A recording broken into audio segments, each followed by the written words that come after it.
Desanka Maksimović. Mislim da deca i oni koji tek izlaze iz detinjstva ne vole da poveravaju starijima svoje osjećanja. Njima su njihove prve tajne lake i slatke i čini im se da bi razgovor o njima mogao poremetiti neku lepotu. Govori tiho. Ptice noćas blizu nas pevaju i meni je žao da čuju kako u glasu nečim ima suza. Volela bih da ne verujem da će mi srce za tobom poći, kada budeš jednom otišao. U ljubavi je najlepše da se sanja, čeka i da se čuva tajna. Ko nije prošao kroz to, nije voleo. Ko nije sposoban da se žrtvuje, da pregoreva, nema dara za ljubav. Ko nije patio i plakao, nije voleo. Sve na svetu biva najpre klica, pa stabljika, pa pupoljak, cvijet i najzad plod. I pesmama o ljubavi suđeno je da potamne, da pređu iz soprana u alt, da iz začaranosti, začuđenosti, strepnje i čežnje pređu u sumnju, u prekor, u tugu. Najbolje se osjećam dok stvaram, ili bolje rečeno, dok se u meni stvara neka pesma, dok pripremam neku knjigu. Najlakše pišem kad pišem jezikom, rečenicom svoga rodnog kraja. Deci poručujem neka ne hitaju čas pre izaći iz detinjstva i neka njihove prve ljubavi budu takve da bi ih smeli poveriti i mami i razrednom starešini. Plašim se kad pomislim da će doći poslednja nedelja našega druženja.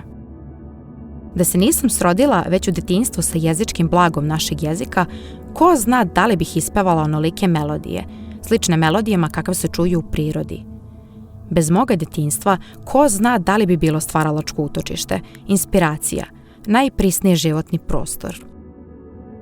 Detinjstvo i ono što smo u njemu doživjeli zbilja je izvor svih naših snaga i inspiracija.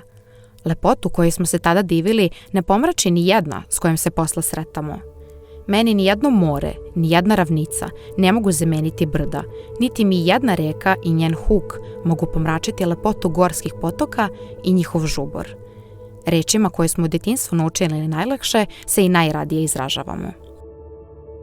Kako je ljubav u životu žena važna stvar, u delu žene pesnika ona je najčešći sadržaj, najsnažniji podsticaj na pisanje, najzahvalnija inspiracija. Prvo se piše o tome da se želi voleti, da je srce spremno da se preda. Posle se peva da se voli, da se pati i najzad se seća da se jednom volelo. Tako kroz cijelo stvaralaštvo žene pesnika ljubav se provlači kao svetla nit, kao trag suze. Uz osjećanje ljubavi kod mene se vrlo često vezuje osjećanje prolaznosti, žaljenje za mladošću. Sve što mi se zbog tebe dogodilo kao očarano živi u meni i čini se neće proći. Spokojstvo koje pesnik osjeća posle ispevane pesme ima dušu šumskog mira. O, kad bih mogla samo jednom ja nekuda iza bregova pobeći od sebe.